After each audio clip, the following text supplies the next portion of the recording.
तो प्यारे छात्र छात्रों, आज का जो विषय है वो है हिंदी व्याकरण। आज हम लोग जानने के लिए जा रहे हैं हिंदी व्याकरण में वर्ण को। किनको? वर्ण को। हमें व्याकरण क्यों पढ़ना चाहिए, है ना? हम व्याकरण किस लिए पढ़ते हैं? हमें व्याकरण क्यों पढ़ना चाहिए? हम व्याकरण अध्ययन क्यों करते हैं?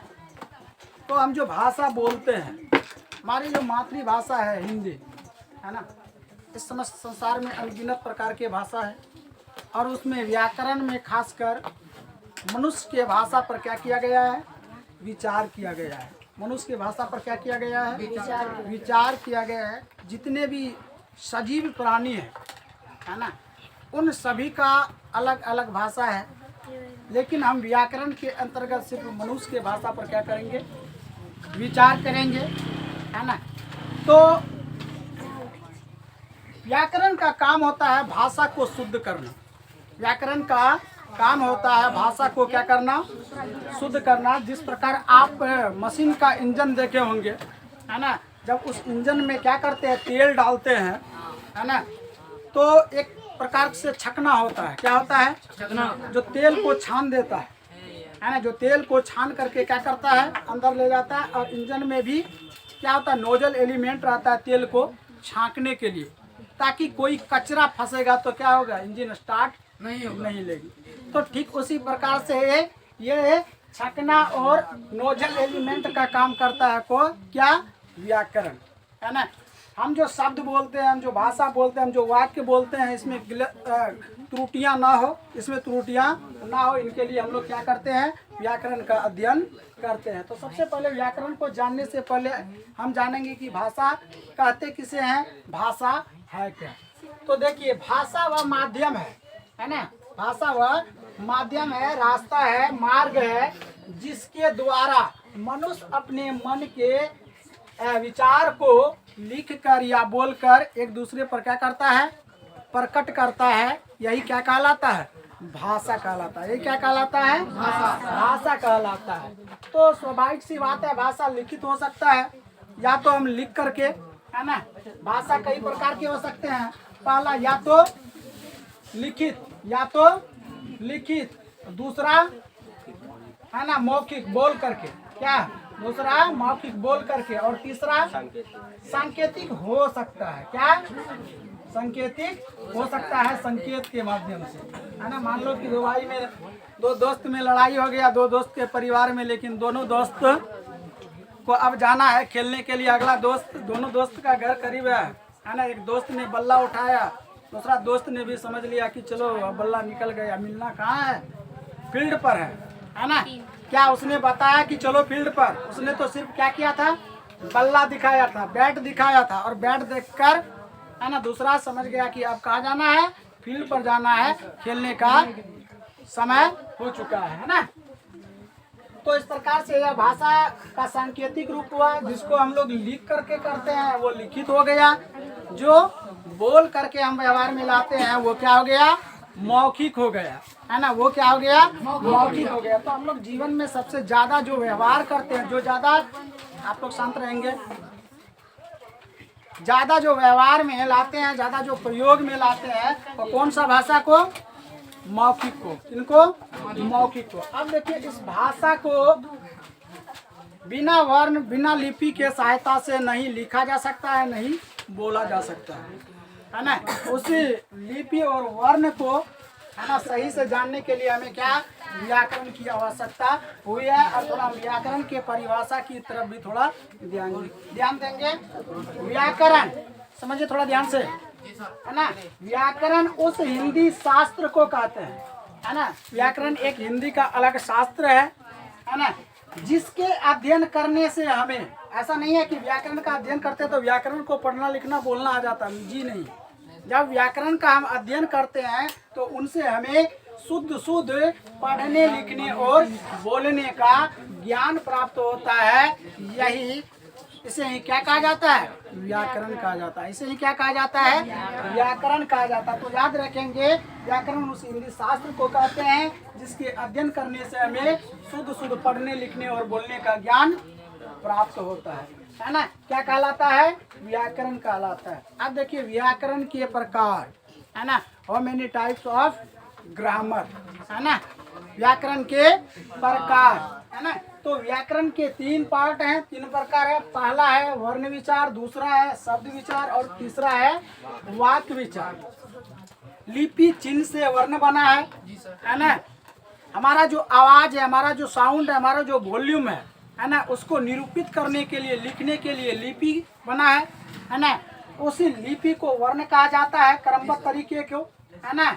उसी वर्ण के सहायता से शब्द बनता है और शब्द वह होता है जिनका अर्थ लिख ले, है ना। और यही शब्द से क्या होता है? वाक्य बनता है ना। और यही पूरे दिन में हम अलग अलग वाक्यों को बोल करके अपने रोजमर्रा के जीवन को क्या करते हैं? पूरा कर पाते हैं, है ना। भूख लगती है तो खाना मांगते हैं, प्यास तो पानी, है ना। तो थोड़ा कल्पना कीजिए, ये वर्ण ना होता, ये शब्द ना होता, तो इन सब का तो आवश्यकता पड़ता ही नहीं। ये समस्त सृष्टि क्या होती? गूंगी होती। ये समस्त सृष्टि क्या होती? गूंगी होती, है ना। एक दूसरे का मन के विचार को समझ नहीं पाते, बता नहीं पाते और जान भी नहीं पाते। तो अब हम चर्चा करेंगे व्याकरण के 3 प्रकार में। पहला प्रकार, है ना, पहला प्रकार क्या है? वर्ण विचार। पहला प्रकार क्या है? वर्ण विचार। पहला प्रकार क्या है? वर्ण विचार। वर्ण कहते क्या है? वर्ण किस चिड़िया का नाम है? आखिर वर्ण की आवश्यकता क्यों पड़ा, है ना।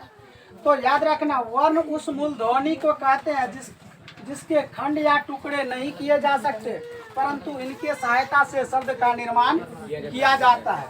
तो यहाँ हमने कहा कि वर्ण उस मूल ध्वनि को कहते हैं, है ना, जिसके खंड या टुकड़े नहीं किया जा सकते, परंतु इनके सहायता से शब्द का निर्माण किया जाता है। याद रखिए, है ना, जैसे ओ, जैसे ओ एक वर्ण है ना। इनका तो टुकड़ा नहीं होगा, लेकिन यहीं पर एक वर्ण लेते हैं को, है ना। अब इनका टुकड़ा हो जाएगा, क्योंकि क में अ छिपा है। क जमा अ बराबर क्या होगा? क जमा अ बराबर क्या होगा? क, है ना। क्योंकि अ में क में अ की ध्वनि छिपी रहती है, क्योंकि अ क्या है? व्यंजन वर्ण है। फिर से आप लोग शांत रहेंगे। नहीं ज्यादा हल्ला करोगे तो फिर पिटाओगे, है ना। तो वो वाला रोल पता है ना, वीडियो बन रहा है तो क्या हुआ, ऑनलाइन पीटोगे। चलिए, तो हम जान रहे थे वर्ण के बारे में। तो वर्ण उस मूल ध्वनि अर्थात हमारे मुख से निकला हुआ वो आवाज, वो साउंड, वो वॉल्यूम को कहा जाता है जिसका खंड या टुकड़ा नहीं किया जाता है, लेकिन इन्हीं वर्ण के सहायता से शब्द का निर्माण किया जाता है ना। चाहे वो शब्द आम हो, चाहे वो शब्द राम हो, और चाहे वो नदी का नाम गंगा हो। तो सृष्टि में जितने भी शब्द हैं, है ना, जिनका अर्थ निकलता है वही शब्द है। जिनका अर्थ निकलता है वही क्या है? शब्द है। बाकी शब्द विचार जब पढ़ाएंगे तो इनका भी चर्चा कर देंगे, और वाक्य विचार जब पढ़ाएंगे तो इनका भी हम विस्तृत चर्चा करेंगे। लेकिन अभी चलना है कहाँ पर? वर्ण पर क्या करना है? विचार करना है ना। आओ हम सब मिलकर करें किस पर विचार? वर्ण पे विचार, है ना। आओ हम सब मिलकर करें किन पर विचार? वर्ण विचार, है ना। तो याद रखना साथियों, हमारे हिंदी में जो वर्णमाला है, अल्फाबेट है, वो कितना है? 52 है। आधुनिक हिंदी वर्णमाला में कितने वर्ण हैं? 52 वर्ण है। कितने वर्ण हैं? 52 वर्ण है। याद रखना, इसी वर्णों के समूह को, है ना, हमारी माँ बहन क्या करती है? मोती का माला पहनती है। आप लोग देखे होंगे, मोती वाला आता है, माँ जी माला बना लो, बहन जी माला बना लो, क्या है? तो मोती को जब धागे से गूंथ दिया जाए तो मोती का माला बन जाता है। अब क ख ग घ, है ना, मान लीजिए अ आ हर्षाई दीर्घाई हर्षऊ, है ना, दीर्घऊ री ए आय आय, है ना। अब इनको गूंथ लिए एक वर्ण एक रस्सी में, तो क्या बना? ये माला बना कि नहीं बना, है ना। आप इसको उठा के डाल देंगे आप लोग के गले में, आप लोग के गले में डाल देंगे तो ये क्या हो जाएगा? वर्णों के माला, है ना। और याद रखना, आज सभी वर्ण के माला को गले में लटका के जाओगे, मतलब याद करके जाओगे जी सर, है ना। आज के बाद फिर नहीं पूछना है कि क्या होता है वर्ण, वर्ण किसको कहते हैं, वर्ण के कितने भेद होते हैं, वर्ण कितना होता है, या वर्णमाला क्या होता है। तो वर्ण के समूह को, है ना, वर्णों के समूह को ही क्या कहा जाता है, वर्णमाला कहा जाता है, अल्फाबेट कहा जाता है। तो देखिए ये वर्ण के समूह है, तो कितने हैं, ये वर्ण की संख्या कितना है, 52 है। हिंदी वर्णमाला में कुल वर्णों की जो संख्या है वो 52 है। कुछ टाइम बाद देखेंगे कि कैसे 52 को होता है। अभी हम तुरंत बोर्ड पर गिनती करेंगे और आप लोग के सामने। वर्णों के समूह को वर्णमाला कहा जाता है और वर्ण के 2 भाग में बांटा गया। पहला जो है वो स्वर वर्ण है और दूसरा क्या है, व्यंजन वर्ण। पहला क्या है, स्वर वर्ण और दूसरा व्यंजन वर्ण। अब स्वर वर्ण किसको कहते हैं, व्यंजन वर्ण किनको कहते हैं। तो याद रखना, जिस वर्ण का उच्चारण, है ना, अकेले हो, स्वयं हो, क्या कहलाएगा, स्वर वर्ण कहलाएगा। जिस वर्ण में किसी दूसरे वर्ण का सहायता नहीं लिया जाता है, अर्थात, है ना, हमारे यहाँ देखना कोई दिव्यांग चलता है बैसाखी लेके, है ना, कोई व्यक्ति सीधा चलता है जो स्वस्थ होता है ना। तो जो स्वस्थ होता है वो स्वर वर्ण होता है, क्योंकि उसे बैसाखी की आवश्यकता नहीं होती है ना। जो व्यक्ति दिव्यांग होते हैं उन्हें बैसाखी की आवश्यकता, है ना, होती है, क्योंकि वो क्या है, जब तक सहायता नहीं लेगा बैसाखी का तब तक चल नहीं पाएगा, है ना। तो इसलिए देखिए, स्वर वर्ण उन वर्णों को कहते हैं जिनका उच्चारण में, अर्थात जिनके बोलने में, जिनका उच्चारण करने में किसी अन्य वर्ण का सहायता नहीं ली जाती, अर्थात किसी दूसरे वर्ण का सहायता इसमें नहीं लिया जाता है, किसी दूसरे वर्ण का सहायता नहीं लिया जाता है। इसलिए इस वर्ण को कौन वर्ण कहेंगे, स्वर वर्ण कहेंगे। इसकी कुल संख्या क्या है, 11 है। हम सभी बचपन में पढ़े होंगे। आ है ना। आप गिनती कर ले तो इनकी कुल संख्या कितना पूरेगा, 11 पूरेगा। तो याद रखना, ये 11 जो स्वर वर्ण है, 11 स्वर वर्ण है, इनको कुल 3 भागों में बांटा गया। कितने भागों में, 3 भागों में विभाजित किया गया है। पहला है ह्रस्व स्वर, दूसरा है दीर्घ स्वर, तीसरा है प्लुत स्वर। ह्रस्व स्वर किसे कहते हैं, जिस स्वर का उच्चारण में, है ना, जिस स्वर का उच्चारण में अधिक समय लगे, सॉरी कम समय लगे या एक मात्रा का समय लगे, है ना, जिस स्वर के उच्चारण में अधिक समय लगे या एक मात्रा का समय लगे उसे हर्ष स्वर कहते हैं। क्या देखिए, जैसे अ, हर्षाई, हर्षऊ, री, ये 4 वर्ण है क्या, हर्ष स्वर। ये 4 वर्ण क्या है, हर्ष स्वर, है ना। अब है दीर्घ स्वर। दीर्घ मतलब बड़ा, दीर्घ मतलब क्या, लंबा, बड़ा, अर्थात जिस स्वर के उच्चारण में 2 मात्रा का समय लगे या हर्ष स्वर से 2 गुना समय लगे, या हर्ष स्वर से 2 गुना समय लगे, दीर्घ स्वर कहलाता है। जैसे आ, उच्चारण कीजिए आप लोग, आ। अब बताइए कि अ में जितना समय लग रहा है, क्या आ में उतना ही समय लग रहा है, तो आप देखेंगे उतना समय, उससे ज्यादा समय लग रहा है। क्यों, क्योंकि उसमें 2 मात्रा का समय है। कितने मात्रा का, 2 मात्रा का। आ हो गया, दीर्घई हो गया, दीर्घऊ हो गया, ए हो गया, आय हो गया, ओ हो गया, औ हो गया।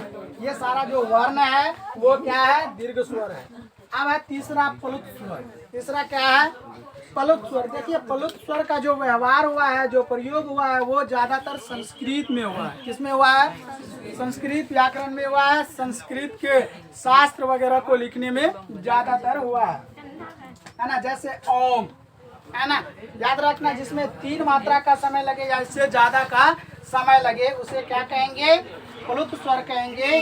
जैसे ओम, जैसे क्या, ओम। और हमने बता ही दिया है कि इन स्वर के उच्चारण में सबसे ज्यादा व्यवहार संस्कृत के शब्दों में हुआ है ना, तत्सम शब्द वगैरह, है ना। अब है इस प्रकार से हमारा स्वर खत्म हो गया। तो याद रखेंगे आप लोग, स्वर का उच्चारण अकेले होता है। स्वर के 3 प्रकार होता है, हर्ष, दीर्घ और प्लुत। ध्यान देंगे आप लोग। अब है दूसरा व्यंजन वर्ण। वर्ण के जो दूसरा प्रकार पढ़े थे व्यंजन वर्ण। तो व्यंजन वर्ण जिस वर्ण का उच्चारण में स्वर वर्ण का सहायता ली जाती है, हमने क्या कहा था, बैसाखी वाला है ना, तो याद रखना बैसाखी वाला वर्ण व्यंजन वर्ण, बैसाखी वाला वर्ण व्यंजन वर्ण। जब तक बैसाखी का सहायता नहीं लेगा तब तक वो चल नहीं पाएगा। कहने का तात्पर्य जब तक अ का सहायता नहीं लेगा तब तक इसका उच्चारण संभव नहीं है, संभव नहीं है ना। व्यंजन वर्ण जिस वर्ण के का उच्चारण में स्वर वर्ण की सहायता ली जाती है व्यंजन वर्ण कहलाता है। जैसे क ख ग घ अंग कवर्ग च छ ज झ इया चवर्ग ट ट ड ढ मूर्धन्त न टवर्ग ट थ द ध न तवर्ग प प ब भ म पवर्ग। आप देखिए ये जो 25 है, 5 का जो ग्रुप है इनको वर्गीय व्यंजन भी कहते हैं। इनको क्या कहते हैं, वर्गीय व्यंजन भी कहा जाता है इनको, है ना। कितने का वर्ग बन रहा है, 1 2 3 4 5, है ना। आप देखिए 5 का वर्ग बन रहा है। आप देखिए इसका जो वर्गीय है कितना है, 1 है 2 है 3 है 4 है 5 है। 5 गुना 5 बराबर 26 कि 25? चलिए मेरा गणित कमजोर है ना। 5 गुना 5 बराबर क्या, 25 हुआ। तो ये 25 वर्ण क्या होगा, वर्गीय व्यंजन होगा। क्या होगा, वर्गीय व्यंजन होगा। इनके बाद है य र ल व, है ना। इनके बाद क्या है, य र ल और वो। ये 4 वर्ण क्या है, अंतस्थ, अंतस्थ वर्ण। क्या है, अंतस्थ वर्ण। इनके बाद तालव स, मूर्धन स, दंत स, ह। ये 4 क्या है, ऊष्म व्यंजन वर्ण। ये 4 क्या है, ऊष्म व्यंजन वर्ण। इनके बाद जो है र और ढ। देखिए र और ढ के नीचे बिंदु लगा करके 2 वर्ण बनाया गया है ना। बाद में बताएंगे इसका प्रयोग कहाँ पर होता है। तो ये इनको नए गृहीत व्यंजन वर्ण कहा जाता है। क्या, नए गृहीत व्यंजन वर्ण कहा जाता है। अब है कुछ संयुक्त व्यंजन वर्ण, जैसे अक्ष तर गिया सर। क्या, अक्ष तर गिया और सर, इसको कहा जाता है संयुक्त व्यंजन वर्ण। क्योंकि संयुक्त का शाब्दिक अर्थ ही होता है मेल हो। क्या हो के, जब 2 वर्ण का मेल हो करके किसी तीसरे वर्ण का निर्माण होता है ना, तो उसे क्या कहा जाता है, संयुक्त वर्ण कहा जाता है या संयुक्त अक्षर कहा जाता है, या संयुक्त वर्ण कहा जाएगा या संयुक्त अक्षर कहा जाएगा। तो यहाँ पर देखिए क जमा मूर्धन्त स से क्या बना, अक्ष, तो जमा र से तर, ज जमा इया से ज्ञा, स जमा र से सर। अब है अनुस्वार और विसर्ग, इसे क्या कहा जाता है, आयोग गवाह, है ना। हिंदी विद्वान प्रसाद किशोरी दास ने इनके बारे में कहा, ये स्वर पे भी अपना काम चला लेता है और व्यंजन पे भी अपना काम चला लेता है। मतलब योग ना होने के, है ना, बाद भी ये दोनों एक दूसरे का क्या रहता है, साथ रहता है, एक दूसरे का साथ रहता है। इसलिए ये क्या हो गया, आयोगवा हो गया। अब हमने बताया था कि हिंदी वर्णमाला में कुल 52 वर्ण होते हैं। अब देखिए कि कैसे होता है। देखिए स्वर वर्ण की संख्या है 11, स्पर्श व्यंजन वर्ण 25, 4 अंतस्थ, है ना, यरलव, है ना, 4 ऊष्म तालव्य मूर्धन्य स दंत स ह, और 4 गो क्या हो जाएगा, संयुक्त व्यंजन, 2 गो नए गृहीत। कितना हो गया, 50, 50 और 2 गो आयोगवा, 50 2 कितना हो गया, 52 हो गया। तो कभी भूलेंगे आप लोग हिंदी वर्णमाला में कितने वर्ण, 52। चलिए क्या इनको आप लोग ये पद में भी याद रखेंगे, ये पद में भी याद रखेंगे। चलो तो बोलो,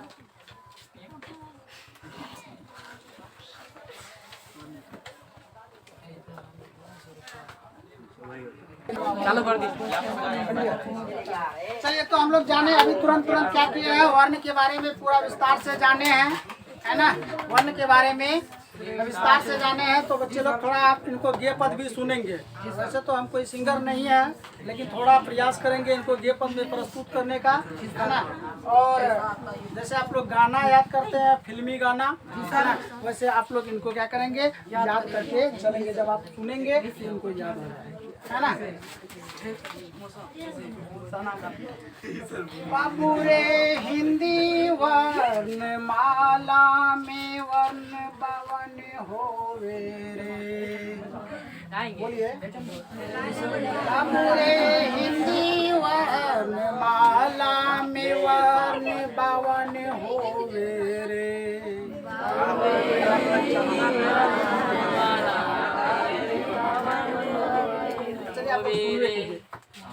ग्यारह गो भावेल 11 गो स्वर्ण बाकी व्यंजन होवे रे।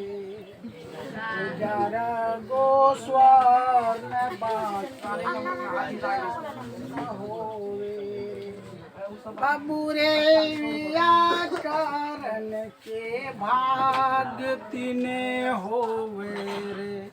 बाबू रे पहला भाग वर्ण विचार होवे रे।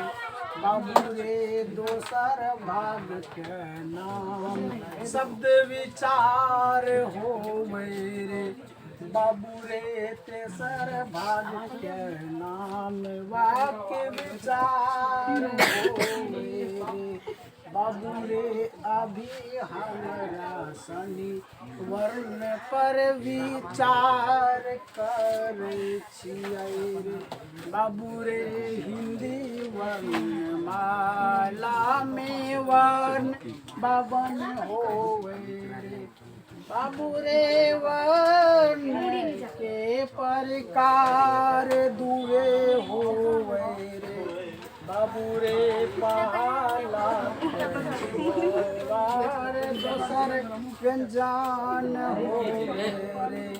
बाबू रे पहला के स्वर दोसर व्यंजन होवे रे।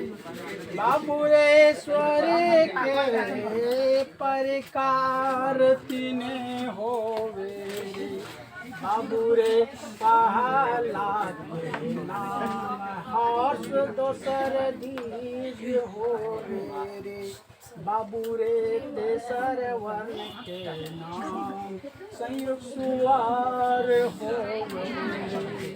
बाबू रे हर्ष स्वर के उच्चारण में एक मात्रा के समय लागे रे। बाबू रे दीर्घ के उच्चारण में 2 गुना समय लागे रे। बाबू रे हर्ष उरी हास होवे रे। बाबू रे आ दीर्घाऊ ए ओ दीर्घ होवे रे। बाबू रे हस सोवर तीसरा पलुत होवे। बाबू रे करे उच्चारण में 3 मात्रा लागे रे। बाबू रे एकर उच्चारण में 3 मात्रा लागे रे। बाबू रे पल के स्वर के व्यवहार ज्यादा संस्कृत में होवे रे। बाबू रे पलुत स्वर के व्यवहार ज्यादा संस्कृत में होवे रे। बाबू रे स्वर वर्ण के बारे में हम जानी लिए रे। बाबू रे याद कर लिया नहीं तो क्लास में पिटे रे। बाबू रे व्यंजन वर्ण में स्वर सहता होवे रे। बाबू रे व्यंजन वर्ण के उच्चारण में स्वर के सहायता होवे रे। बाबू रे कवर्ग चवर टवर तवर्ग पवर्ग स्पर्श व्यंजन कहे रे। बाबू रे स्पर्श व्यंजन वर्ण के संख्या 25 होवे रे। बाबू रे स्पर्श व्यंजन वर्ण के उच्चारण कंठ तालु मूर्धा से होवे रे। बाबू रे यार अंधस्त वर्ण होवे रे, बाबू रे तलव सदम होवे रे, बाबू रे ढके नीचे बिंदु लगाई के नया वर्ण बने रे, बाबू रे ये वर्ण के नए गिरते व्यंजन वर्ण कहे रे, बाबू रे अच्छा तरगिया सरस युक्त व्यंजन वर्ण होवे रे, बाबू रे एक निर्माण में दुगो वर्ण लागे रे, बाबू रे का से अक्षा होवे रे, बाबू रे तो जामारा से तारा होवे रे, बाबू रे जो जामा यहाँ से ज्ञान होवे रे, बाबू रे सो जामारा से सारा होवे रे, बाबू रे अंकार विसार आयो गावा होवे रे, बाबू रे आयो गावा स्वर और व्यंजन दोनों से शब्द के निर्माण करावे रे, बाबू रे योगे नारी पर दोनों साथ चले रे, बाबू रे ये खातिर नाम के कर आयो गवा होवे रे, बाबू रे हिंदी वर्णमाला में वर्ण बवने होवे रे, बाबू रे गीत सुन के वर्ण बताई दिलियो रे, बाबू रे ये गीत के याद तू सब करी ली है रे। नमस्कार, फिर मिलेंगे नए एपिसोड के साथ।